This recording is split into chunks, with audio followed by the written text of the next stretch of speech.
বন্ধুরা, আপনি কি জানেন দক্ষিণ এশিয়ার মানচিত্রে একটি ছোট দেশ নিঃশব্দে কতটা শক্তিশালী হয়ে উঠেছে? অনেকে হয়তো বাংলাদেশকে একটি দুর্বল রাষ্ট্র ভেবে ভুল করেন। বিশেষ করে আমাদের প্রতিবেশী দেশ ভারতের কিছু মিডিয়া প্রায় বাংলাদেশকে দখলের অবাস্তব স্বপ্ন দেখায়। কিন্তু গ্লোবাল ফায়ার পাওয়ার ইন্ডেক্স 2024-এর রিপোর্ট কি বলছে? 145টি দেশের মধ্যে বাংলাদেশ এখন 37তম শক্তিশালী দেশ। গত এক বছরে এই উত্থান শুধু কাগজি কলমে নয়, বরং বাস্তবেও। আজ আমরা জানব বাংলাদেশের হাতে থাকা সেই 5টি ব্রহ্মাস্ত্রের কথা, যা দেখলে শত্রুপক্ষের কপালে চিন্তার ভাঁজ পড়ে যাবে। আজকের ভিডিওটি কোনো জল্পনা নয়, বরং গ্লোবাল ডাটা এবং বর্তমান পরিস্থিতি বিচার করে তৈরি। চলুন শুরু করা যাক।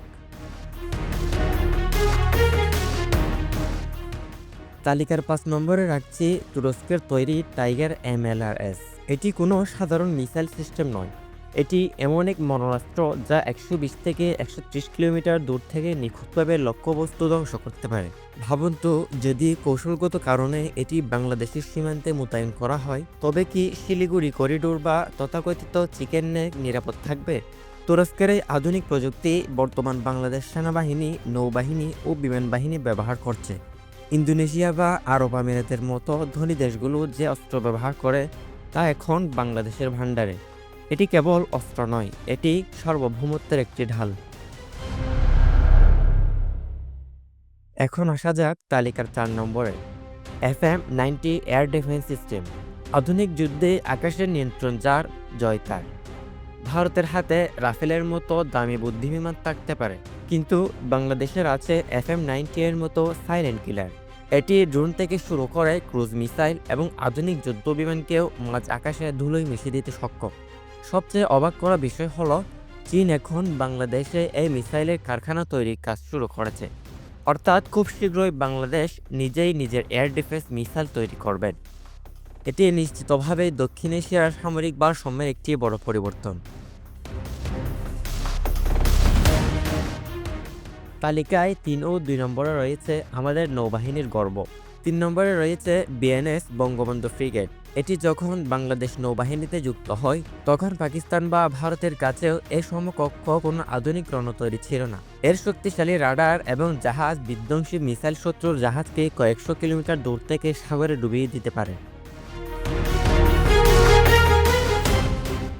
আর 2 নম্বরে রয়েছে বাংলাদেশের গভীর সমুদ্রের নিঃশব্দ ঘাতক মিং ক্লাস সাবমেরিন। চীনের তৈরি এই 2 সাবমেরিন নিয়ে অনেক সমালোচনা করলেও বর্তমানে এগুলোকে এমনভাবে আপগ্রেড করা হয়েছে যে এগুলো এক একটি 36টি করে মিসাইল ও নেভাল মাইন বহন করতে পারে।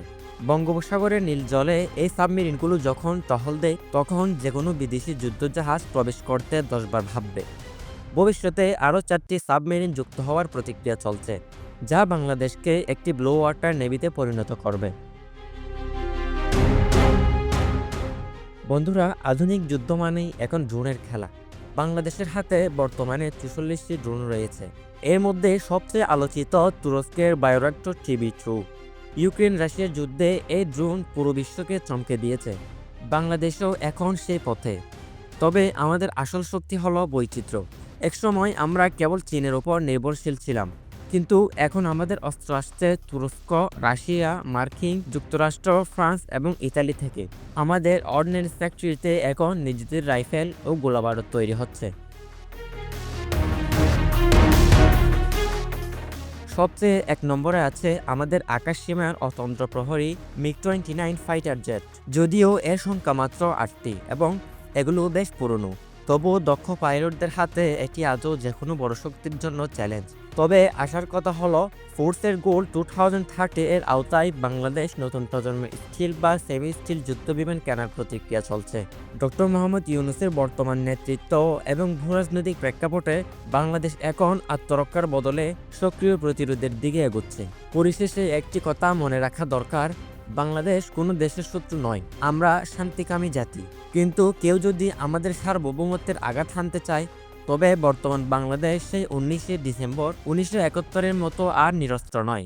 আমাদের সম্পদ সীমিত হতে পারে, কিন্তু দেশপ্রেম আর আধুনিক অস্ত্রের সংমিশ্রণে বাংলাদেশ এখন এক অপরাজেয় শক্তি। ভারত হোক বা মিয়ানমার, আমাদের উপর নজর দেওয়ার আগে বাংলাদেশের এই 5 ব্রহ্মাস্ত্রের কথা তাদের অবশ্যই মাথায় রাখতে হবে। আপনার কি মনে হয় বাংলাদেশের কি আরও ড্রোন ও নতুন যুদ্ধবিমান কেনা উচিত? আপনার মতামত কমেন্টে জানান। ভিডিওটি ভালো লাগলে লাইক দিন এবং আমাদের সামরিক শক্তি নিয়ে গর্বিত হলে চ্যানেলটি সাবস্ক্রাইব করুন। আল্লাহ হাফেজ।